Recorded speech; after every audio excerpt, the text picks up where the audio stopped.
And you know who else is called to lead? Vice President Kamala Harris.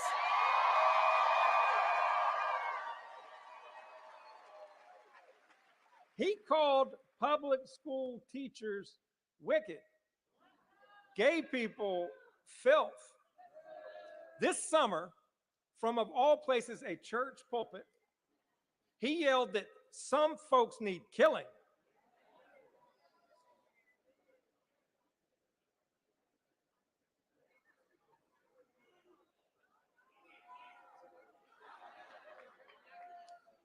But it's not just what he says, it's what he would do. Slash public school funding, firing 13,000 educators, eliminating early vote in our democracy, and completely banning abortion in North Carolina with no exceptions whatsoever. The man is a conspiracy theorist. He denies that Joe Biden won the election in 2020. He denies the climate crisis that has devastated Western North Carolina. He denies the Holocaust. Friends, we must deny him the governorship of North Carolina.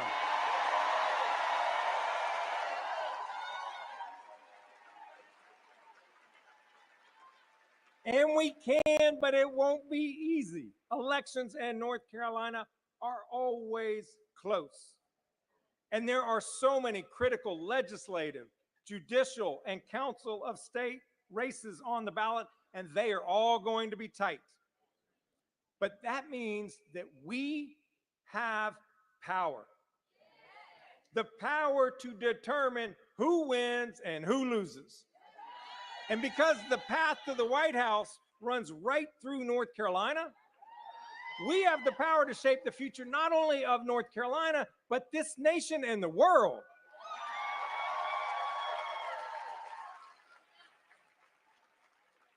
To possess that kind of political power is a privilege. It is also a responsibility. We must use it. We've got 11 more days to knock on doors, to make phone calls, and to vote, and make sure that all of your people vote. The polls are open. Early voting runs for the next 8 days. Who here in this room has already cast their ballot?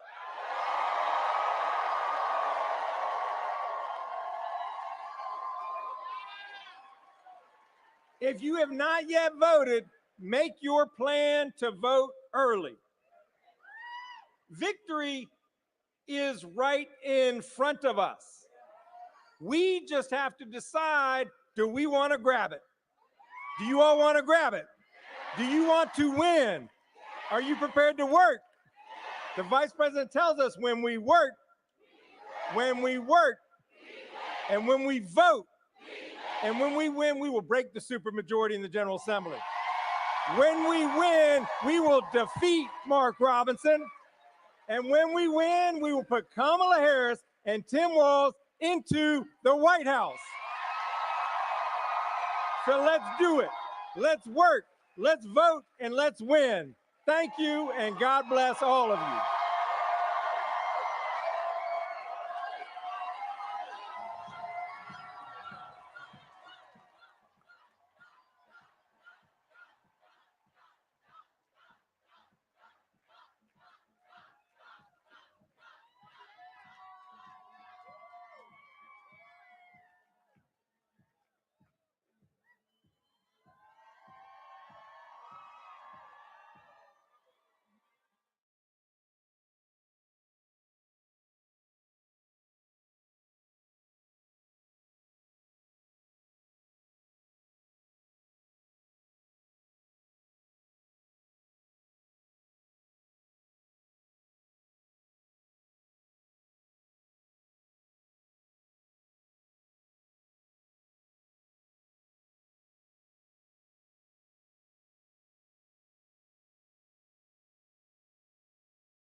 Please welcome North Carolina Governor Roy Cooper.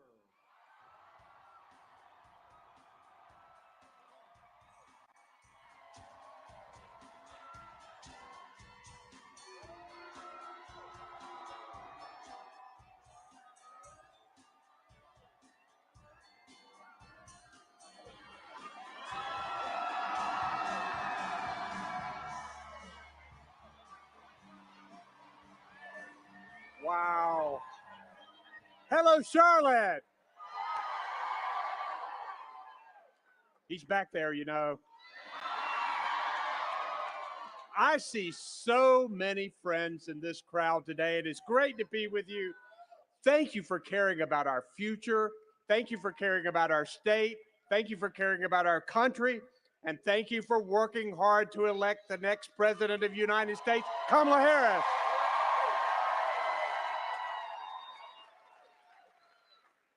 And there's somebody waiting back there who knows a thing or two about winning in North Carolina.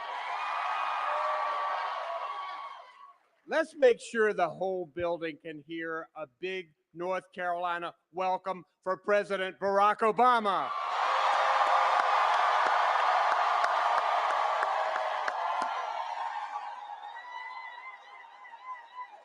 You know, I've been saying I've got that 2008 feeling. And it's not just because he's in town. And guys, just a minute. I know that we are still holding Western North Carolina close to our hearts.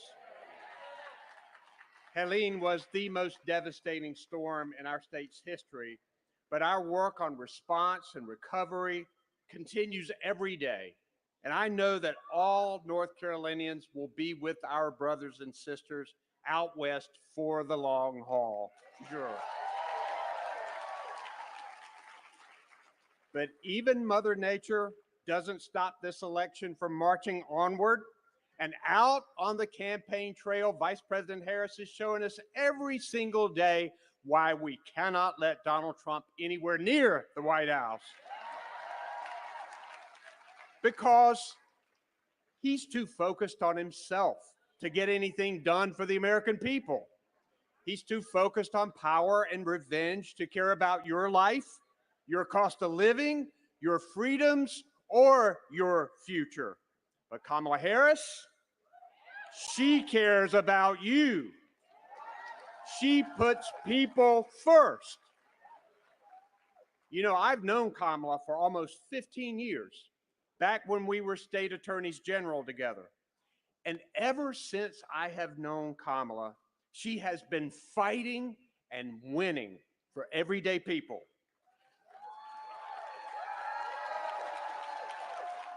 When the big banks were ripping off homeowners, she took them on. When the drug cartels were poisoning our streets, she helped put them behind bars. She gets things done for people who need her. And that's good, because we've got a lot of challenges over the next 4 years, but I know that we have one hell of a fighter to take them on.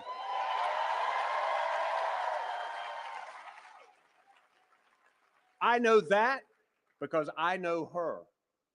Now, some people are still deciding, and I'll tell you this, even if you don't agree with her on everything, you can always count on Kamala Harris to fight for you to the very end. For families who need better health care or an affordable place to live, Kamala will fight for you. For parents who want better schools for their kids, for workers worried about a secure retirement, Kamala will fight for you. For people who believe that we must protect reproductive freedom for women, Kamala will fight for you. For any one of our allies anywhere in the world wondering if America still has your back, remember, Kamala will fight for you. And hey, when she fights, we win. I know this because I've talked to her a number of times. Kamala's ready. The question is, are we? Are we going to stand up and fight for Kamala like she'll stand up and fight for us? All right. We only have 11 days left, North Carolina. So, are we knocking on doors? Are we making phone calls? Are we talking with our friends and neighbors? Are we going to make Kamala Harris the next president of the United States? You bet we are. Let's go get them. Thank you.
Please welcome All-American, former Carolina Panthers linebacker Thomas Davis Sr.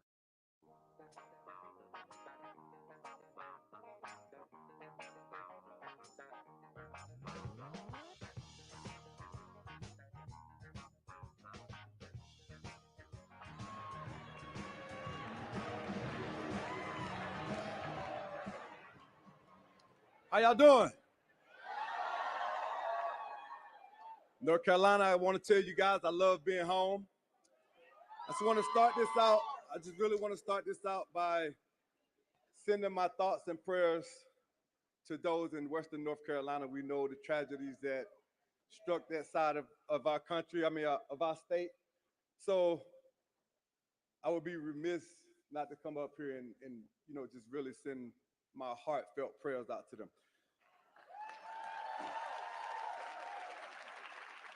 For those of you that don't know, my name is Thomas Davis Sr. I played 14 years right here for the Carolina Panthers. Keep pounding. How y'all doing? And today I am proud, very, very proud to announce my support for Vice President Kamala Harris.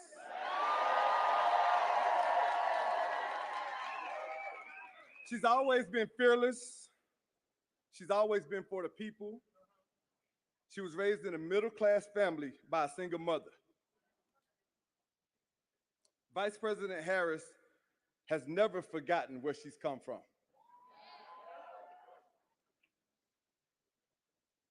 That's why she's fighting for every opportunity for our economy right here in North Carolina.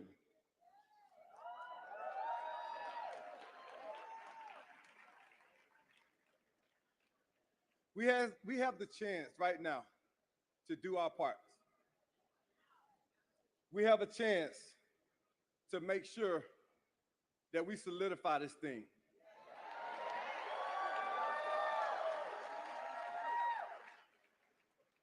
And a lot of times you have an opportunity to stand for a crowd. And for me, they gave me some notes. That ain't me. That ain't what I do. I can stand up here and I can read these notes, or I can speak to you guys from my heart. And my heart is right here in North Carolina. I was born and raised in Georgia, but I have been a part of this community, and this community has embraced me. And I want to say to you guys, it's important for us to exercise our right to vote. We have seen 4 years of what Donald Trump is capable of. And excuse my French, we don't want to see that shit no more.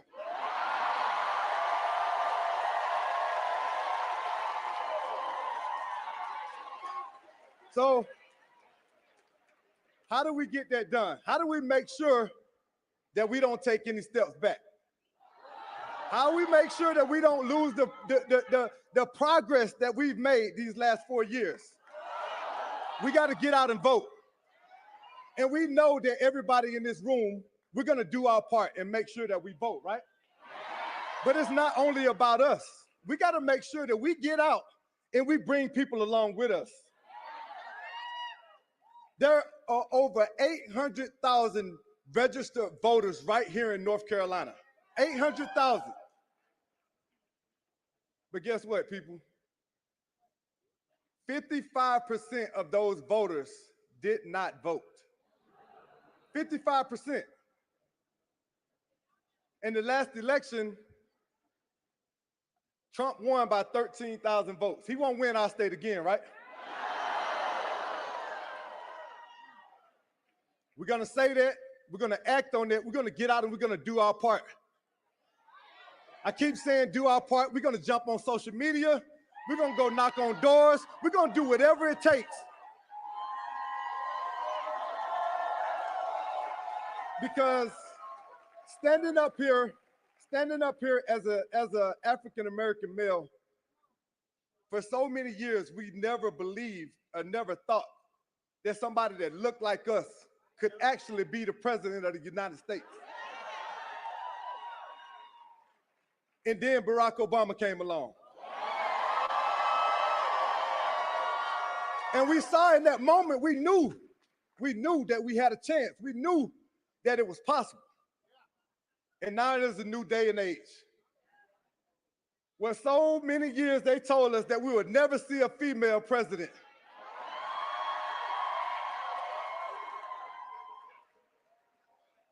And now we have Miss Kamala Harris coming along to make sure that my daughters and your daughters and all of our kids that come behind us, they can have faith, they can believe, they can understand and know that it is possible. And I love the world that we live in. I love this United States. I love this America, where you can see an African American become president, where you can see now a female have the chance to become president of the United States of America.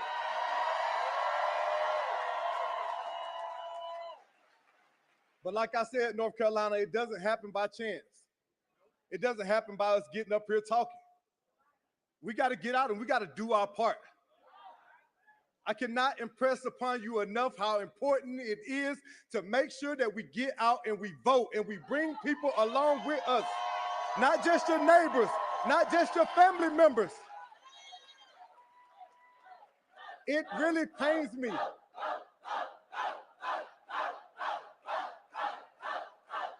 It really pains me to talk to people that are in my age group that continue to say my vote doesn't matter. It pains me to hear them talk about how much of a difference it's not going to make for them to get out and exercise their right. But then all they want to do is stand up and complain. You want to complain about what's not happening. You want to complain about what hasn't been done. But those are those same people that are not showing up at the ballot. This is a new day and age, and we're not going back.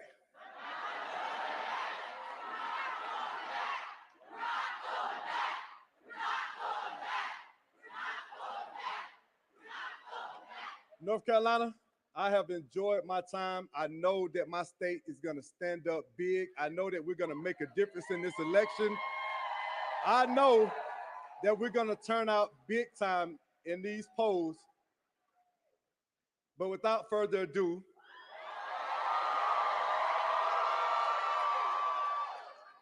I want to bring out the 44th President of the United States, Mr. Barack Obama.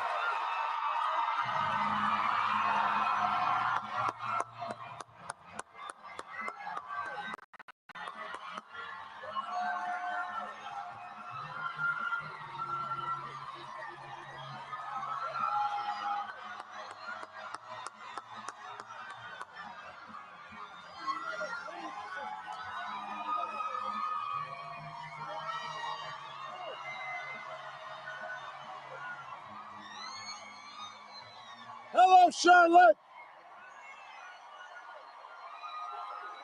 Oh.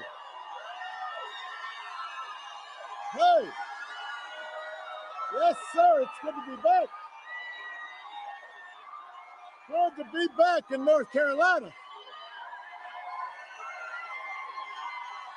It is good to be back. It is good to be back in Charlotte. Give Thomas Davis a big round of applause. I'm thinking we need to run him for something. There he is. I mean, he sounded. I was getting fired up backstage. I like that. It is so good to see all of you. I love me some North Carolina. I do. And I would just come to visit and just see some friends and have some barbecue, which I did have before I came out. But that is not the reason I'm here. It is not all fun and games. I am here for a very important reason, and that is to ask you to vote for your next governor, Josh Stein, and for the next president of the United States of America, Kamala Harris.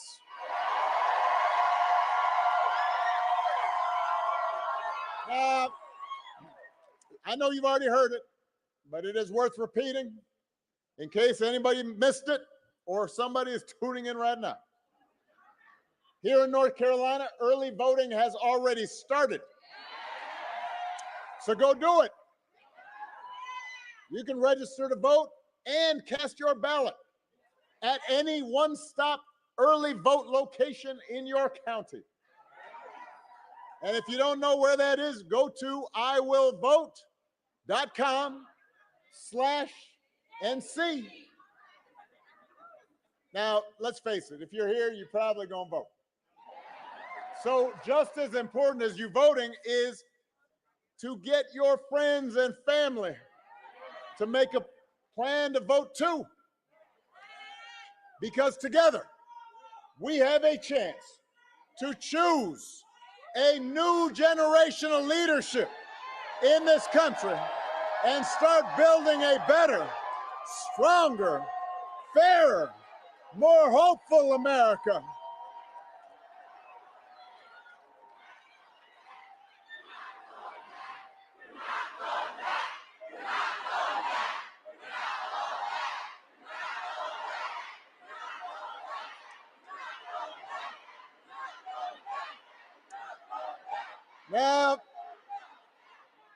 Now, listen, young man, there's no reason to holler. We know that this election is going to be tight because there are lots of Americans that are still struggling. And as a country, we've been through a lot over these last few years. We've been through a historic pandemic that wreaked havoc on communities and businesses. And there were disruptions from that pandemic that caused, oh, hold on a second. There's something going on here. Hold on. Let's everybody just settle down. You know, on my way here, I was just talking about how wonderful and polite everybody in North Carolina was. I was. I love you back. But just want to make sure everything's settled down. All right. We got everything settled back there? So where was I? We went through a historic pandemic. And then disruptions from the pandemic caused price hikes that put a strain on family budgets. And people started feeling like no matter how hard they worked, they were just treading water. So I get why folks are looking to shake things up. I understand that. What I cannot understand for the life of me is why anybody would think that Donald Trump would shake things up in a way that is good for you. There is absolutely no evidence that this man thinks about anybody but himself. I have said it before. Donald Trump is a 78-year-old billionaire who has not stopped whining about his problems since he rode down that golden escalator 9 years ago. He's complaining, he's tweeting all times of night, you know, all caps. And when he's not doing that, he's trying to sell you stuff. Who does this? He's trying to sell you gold sneakers. Trying to sell you a $100,000 watch. Trying to sell you a Trump Bible. Wants you to buy the Word of God, Donald Trump edition. Got his name right there next to Matthew and Luke. You cannot make this stuff up. This would be like a SNL skit, except people would be like, well, that's going too far. Nobody's that crazy. No. Yes, he's doing it. Yes, he is. And the reason he's doing it is because all he cares about is his ego and his money and his status. That's his mindset. Those are his intentions. And along with those intentions, then there's also the question of his competence. I mean, y'all seen this. He's up there giving 2-hour speeches, just a word salad. Nobody's really sure what he's saying. He said he was the father of IVF. I don't know what that means. You don't either. He called January 6th a day of love, like it was Woodstock or Coachella. And if your grandpa was acting like this, you'd be worried. You'd call up your brother or your cousin. You say, hey, you notice grandpa is acting a little funny? But he acts, his behavior has become so commonplace that people don't take it seriously anymore. But I want you to understand, just because he is acting odd and he, at town hall meetings, he stops and listens, to music for half an hour and all that stuff, does not mean that his presidency would not be dangerous. And you don't have to take my word for it. Some of you, I'm sure, read or saw some of the people who know Donald Trump best have been saying in no uncertain terms that he should not be president again. These are not liberal Democrats. These aren't woke folks. These are people who worked with him, worked for him.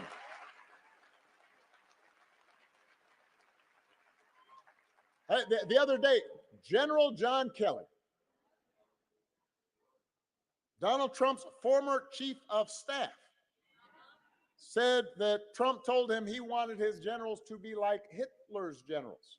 Now, I said this yesterday. In politics, a good rule of thumb is don't say you want to do anything like Hitler.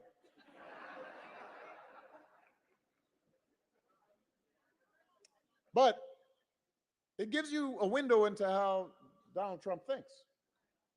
And John Kelly's not the only one saying this. 2 of Donald Trump's defense secretaries, understand, they were in charge of the Pentagon, said Donald Trump is dangerous. Mark Milley, his chairman of the Joint Chiefs of Staff, the very top, the pinnacle of military brass, said something similar. And I know these folks. I know John Kelly. I know Mark Milley. They served under me when I was commander in chief. These are, no, hold on. These are serious people. They are decorated warriors who served in battle. They're not woke liberals. They're not even probably Democrats. They are people who don't usually talk about politics because they believe the military should be outside of politics, upholding the Constitution. The reason they're speaking up now is because they have seen that in Donald Trump's mind, the military does not exist to serve the Constitution or the American people. Donald Trump doesn't see being commander-in-chief as a solemn, sacred responsibility, an oath you take to our precious system of government. Like everything else, he thinks the military exists to do his bidding, to serve his interests. And he has said that if he's elected, he'll use the military to go after, quote, the enemy within, which he, do not boo, vote, which he defines, which he seems to define as anybody who criticizes him or refuses to bend the knee. It offends his ego if people disagree with him. Let me tell you, when I was president, a lot of people disagreed with me.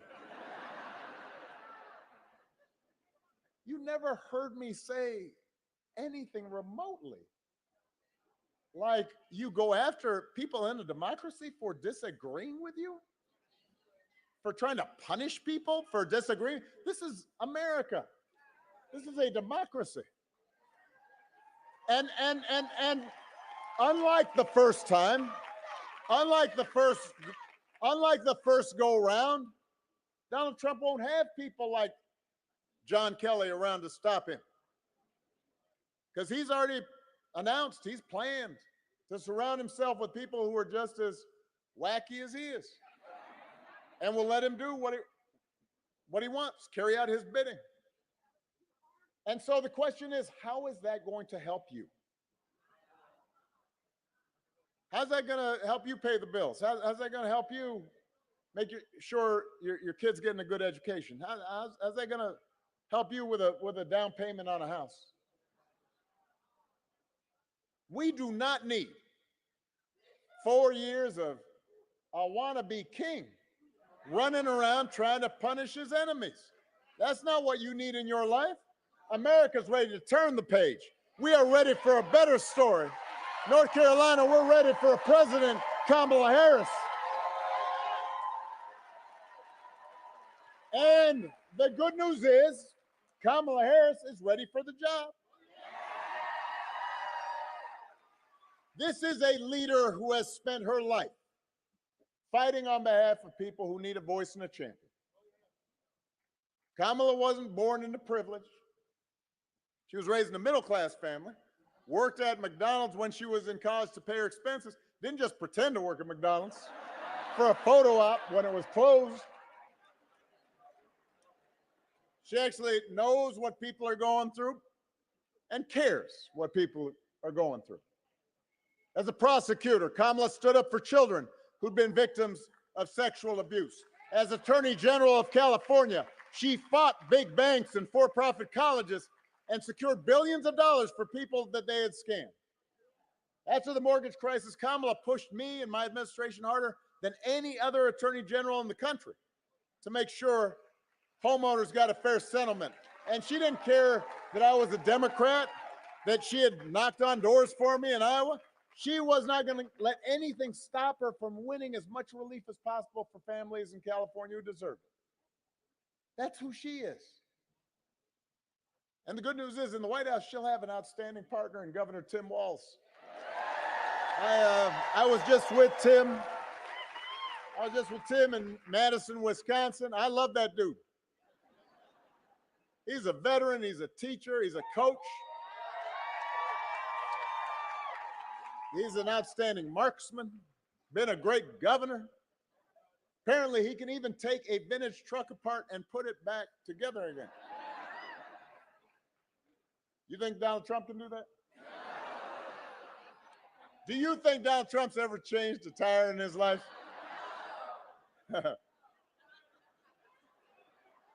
I mean, even when he was young, you know, if there was a flat tire, he'd call his chauffeur, Jeeves, change that tire. I don't know that his name was Jeeves. That's how I picture it, though. Jeeves. The point is, if you elect Kamala and Tim, they won't be focused on their problems, their ego. They're going to be focused on you. They understand that too many folks here in North Carolina and across the country are struggling to pay the bills. And now understand, it's important. Wages are steadily growing. Unemployment is low. Inflation is finally slowing. But the price of everything from healthcare to housing to groceries, it's still too high. And that hurts. And they understand that. The question is, who's actually going to do something about it? Now, Donald Trump's plan, shockingly, is to give another massive tax cut to billionaires and big corporations. Do not boo. No, I'm going to cure you of this. They can't hear you booing, but they can hear you voting. So now I've been traveling around the country. I talked to some people. Some people say, well, you know what? I remember the economy being pretty good when Donald Trump first came into office. Yes, it was pretty good because it was my economy. Because I had spent the previous 8 years cleaning up the mess that the Republicans had left. And we had had 75 straight months of job growth, and I handed it over to Donald Trump. And all he did was give a tax cut to folks who didn't need it and drive up the deficit in the process. So do not give him credit for that. That's not what makes an economy strong. The other thing I hear folks say is, well, Donald Trump sent me a check during the pandemic. Hold on. I want to make sure you understand this. First of all, Democrats and Republicans in Congress sent you a check. But also understand Joe Biden sent you a check during the pandemic. Just like I gave relief to the American people with the help of Congress during the Great Recession. The difference is we didn't put our name on the check because it wasn't about feeding our egos or advancing our politics. It was about helping people get by during a tough time. That's the difference.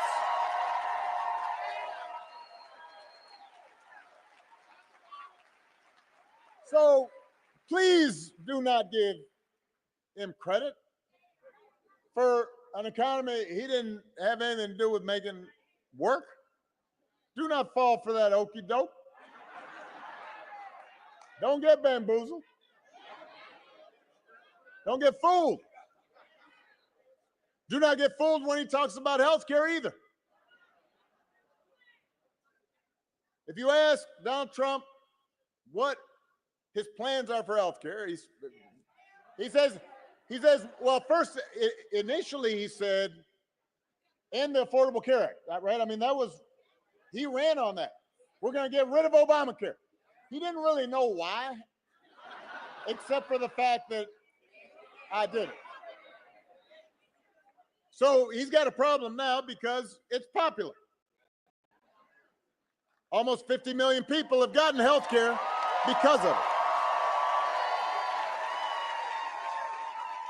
So a couple weeks ago, his running mate, J.D. Vance, do not boo, during the vice presidential debate, Mr. Vance has the nerve to say Donald Trump, and I quote, he said, Donald Trump salvaged the Affordable Care Act. Come on, man. Donald Trump spent his entire presidency trying to tear it up, trying to get rid of it, trying to tear it down. And by the way, he couldn't even do that right. And now, 8 years later, he was asked during the debate with Kamala, if you want to call it that, because that was like Mike Tyson in his prime. That was like knockout. But he was asked by the moderator, well, what's your plan? He said, well, I've got concepts of a plan for how he'd replace the Affordable Care Act. And I thought about that, and I want you to think about this. Let's say your boss gives you an assignment, says, I need it by Friday. And then Friday rolls around, and your boss says, did you finish that project I asked for? And you say, I haven't started, but I have a concept of a plan.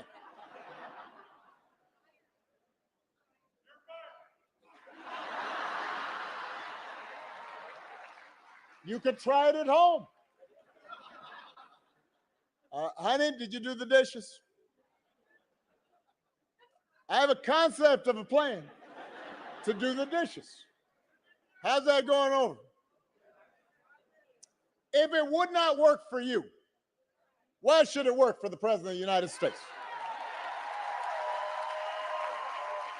The good news is Kamala Harris does not have concepts of a plan. She has actual plans to make your life better. She's going to go after corporations that unfairly jack up prices. She's going to make it easier to build and buy a home. She's going to limit out-of-pocket healthcare costs. She's going to give a tax cut to 100 million middle-class and working Americans.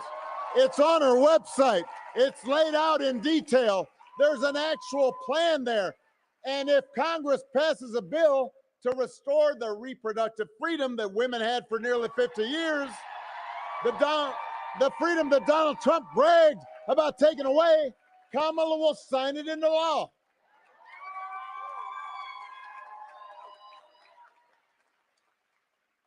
That is who Kamala Harris is. That's what she stands for, not concepts of a plan. Plans, actual plans. Now, if you challenge Trump on his concepts, he will fall back on one answer. This is blanket answer for everything. Blame immigrants. He wants you to believe that if you let him round up whoever he wants, ship them all out, put together these big detention camps, your problems will be solved. I want to talk about this just for a second because we have real issues at the border. We are a nation of immigrants. Unless you're a Native American, somebody in your family came from somewhere else. We are also a nation of laws. We are also a nation of laws. We have to make sure the system works the way it's supposed to, that it's orderly, that it's safe, that it's fair. What I don't understand is this. Donald Trump, J.D. Vance, they're quick to say anything right now that's not working. Well, Kamala's, you've been vice president for 4 years. Wasn't Donald Trump president for 4 years? I know some of you may have blocked it out, but it's true. He was the 45th president. So if rounding up and deporting millions of desperate people, many of them women and children, is the answer to everything, the answer to all of America's problems, why is it that the number of undocumented immigrants was basically the same when he left office as when he took office? He was president for 4 years. I'll tell you why. Because he doesn't have a real plan. He has a concept of a plan, and it's a mean and ugly plan. You know what would actually help bring order to the border and fix our immigration system? A bipartisan deal that Kamala Harris supported, even though it was written by one of the most conservative Republicans in Congress, and Donald Trump lobbied actively and told Republicans not to vote for it because he figured this is an issue that I can use to win an election. We do not need a president who will make problems worse just to make his politics better. We need a president who actually cares about solving problems, making your life better. That's what Kamala Harris will do. And let me say this, because sometimes I think we think presidents can solve every problem. That's not how our system works. We do not have a monarchy. We don't have a dictatorship. So the president's just one among other elected officials in our system of government.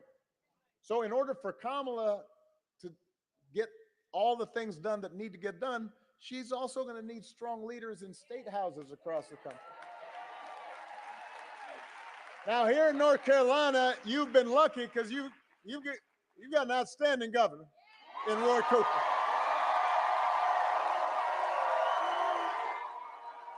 He has done a fantastic job. He is a good man. He is a sensible man. He's a hardworking man. He has done an outstanding job leading this state.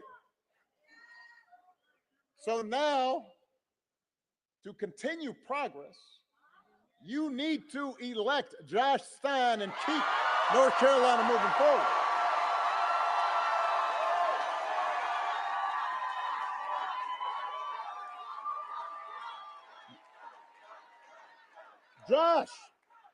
Josh knows how to get stuff done. As your Attorney General, he's fought for survivors of sexual assault, stood with families that were devastated by the fentanyl crisis, defended your right to vote. And as your governor, he'll do even more, cutting taxes for workers, expanding technical education, paying teachers what they deserve.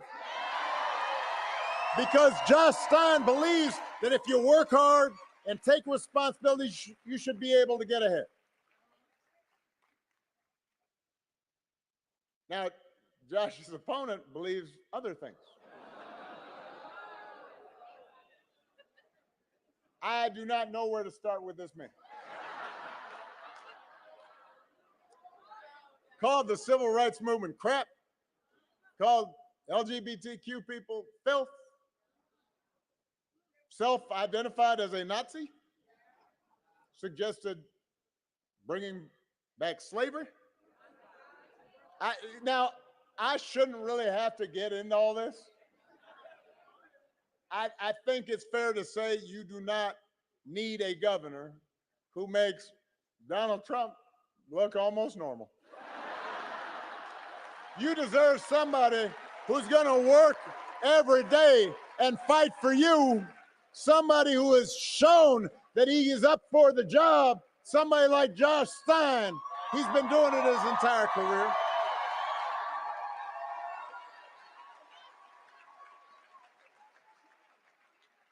You need it in the governor's office. You need it in every office, at every level. I've taken special interest in following the school superintendent race down here in North Carolina. In part because apparently the Republican candidate's been spreading conspiracy theories and thinks I should face a firing squad. So I guess I am self-interested in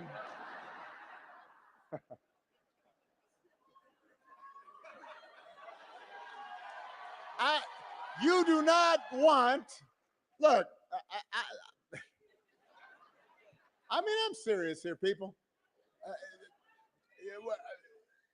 I have friends who are conservative. I have friends who are Republican. We can have differences on issues. But we can't have somebody saying just crazy stuff running your school system, purchasing textbooks, allocating resources for our kids. You need somebody like Mo Green, who's actually run one of the largest school systems in the state and will make sure your kids get the education they deserve.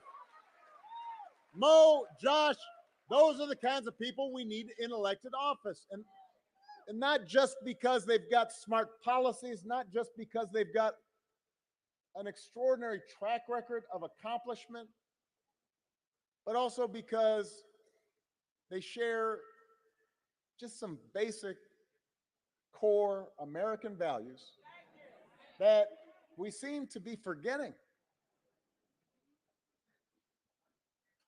I mean, it's an example of how frustrating politics can be sometimes, that there's so much crazy just swirling, especially on social media. And so I understand why sometimes people just want to ignore politics. They just want to step away from it. We all know folks like that. Good people, but they go, God, it just seems so nasty. I just don't want to be involved. It doesn't matter. And so complacency is also our opponent here. And whenever I talk to folks who feel just frustrated or disgusted with politics, I don't try to sell them the moon.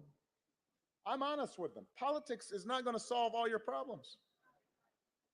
Politics will not solve, will not eliminate all poverty.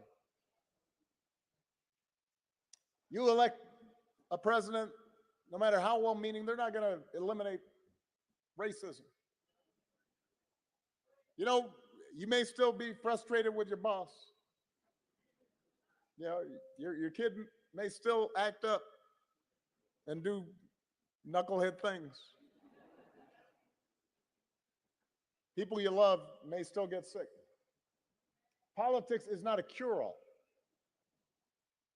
But your vote matters because what politics, what government can do is make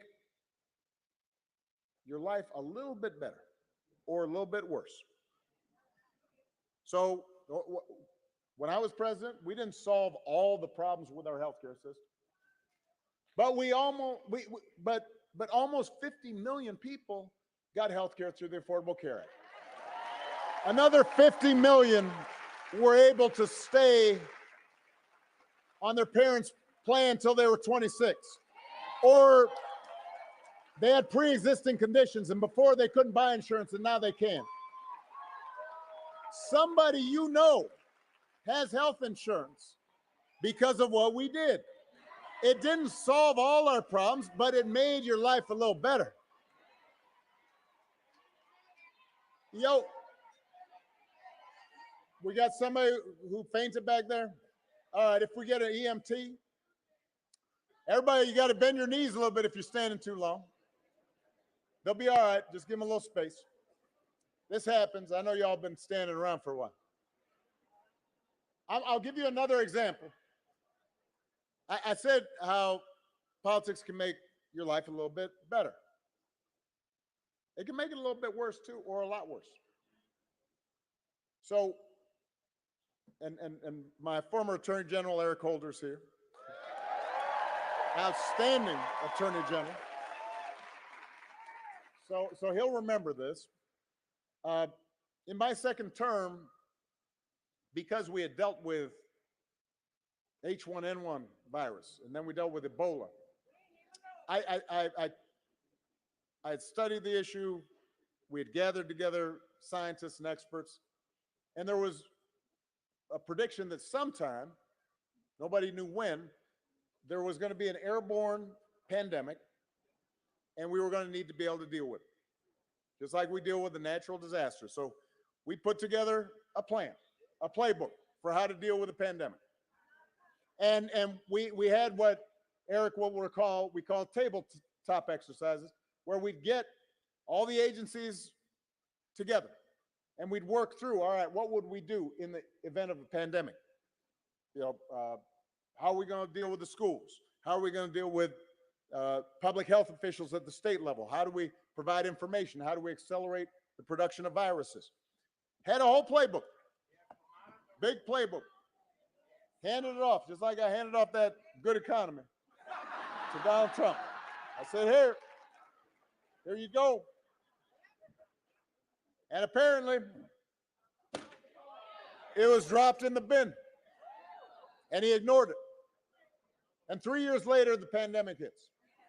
Now, I want to be fair. No matter who was president, the pandemic was going to be a major crisis.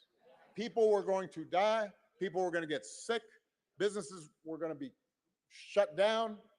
Supply lines were going to be messed up. Travel was going to be restricted. This is a once in 100-year pandemic. But if you look at a country like Canada, their death rate was 60% lower than here in the United States. Now, I want you to do the math. Over 1 million people died during the pandemic here in the US.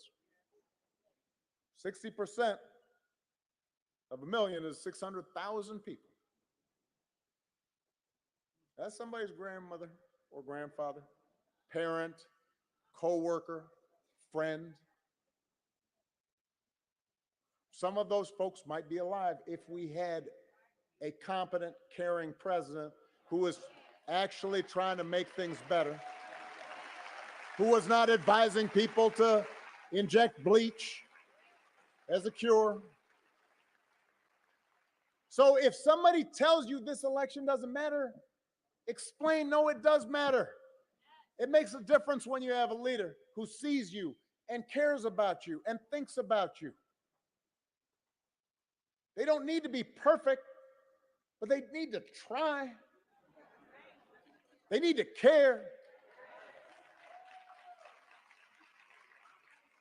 And remind them that elections are more than just policy. They're also about values, and they are about character. Some of you know, I didn't have a father in the house when I was growing up.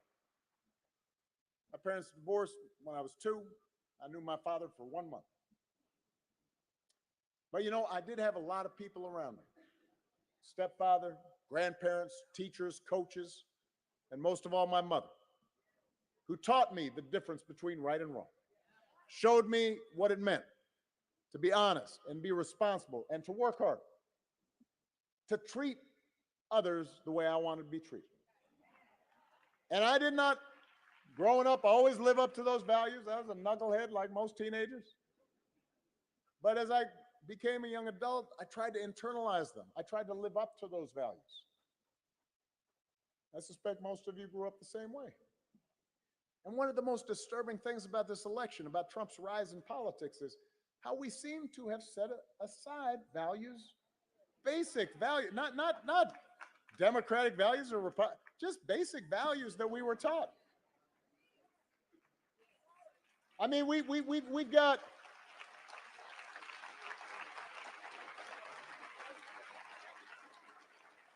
a few weeks ago, we had one of the deadliest hurricanes in American history. I was just talking to Roy and Josh about one of my favorite places in the country, Asheville. Just a couple hours from here. Devastated. So President Biden and Vice President Harris, they come down, they're in some of the affected communities, meeting with local officials, trying to comfort families. And as that is happening, Donald Trump and J.D. Vance are making up stories about the Biden administration withholding aid, not giving it to Republican areas, giving it to undocumented immigrants, just making stuff up. Even MAGA Republicans on the ground said that's just not true. It was a bald-faced lie. At a moment when people are most vulnerable, most desperate, for somebody, anybody, to try to manipulate and use that for their own gain, when did that become okay? I don't care where you stand on the issues. I don't care what party you're a member of. How can you countenance that behavior? If your coworkers acted like that, they wouldn't be your coworkers for very long. If a family member acted like that, you might still love them, but you wouldn't put them in charge of anything. You wouldn't trust them. And yet when Donald Trump lies or cheats or shows utter disregard for our Constitution, when he calls our service members who died in battle losers, when he calls our fellow citizens vermin, people make excuses for it, act like it's okay. As long as our side wins, it's all right. And I've noticed this especially with some men who seem to think Trump's behavior, you know, the phony macho tough guy act, that somehow that's a sign of strength. I'm here to tell you, North Carolina, that's not what real strength is. Never has been. I don't care whether you're a Republican or a Democrat or an independent. I don't care if you're black or white or Hispanic or Asian or straight or gay. We know better than that. We know that real strength's about working hard. and taking responsibility and telling the truth even when it's inconvenient. And that real strength's about helping people who need it and looking out for your neighbors and standing up for those who can't always stand up for themselves. That's what we should want in our daughters and our sons. And that's what I want to see in a president of the United States. And the good news, North Carolina, is that you have candidates to vote for in this election who demonstrate that kind of character, who know what real strength looks like, who will set a good example and do the right thing and leave this country better for it. That's the choice in this election. It's not just policies on the ballot. It's who we are, what we stand for. So whether this election is making you feel excited or scared or hopeful or frustrated or anything in between, do not sit back and hope for the best. Get off your couch and vote. Put down your phone and vote. Vote for Kamala Harris as the next president of the United States and Tim Walz as the next vice president. Vote for Josh Stein and this whole incredible North Carolina Democratic ticket. Help your friends and family members and neighbors and co-workers do the same. Because if enough of us make our voices heard, we will leave no doubt about the outcome of this election. We will leave no doubt about who we are and what America stands for. And together we will keep building a country that's more fair and more just and more equal and more free. That is our job. That is our responsibility. North Carolina, Charlotte, let's go do it. I love you. God bless you.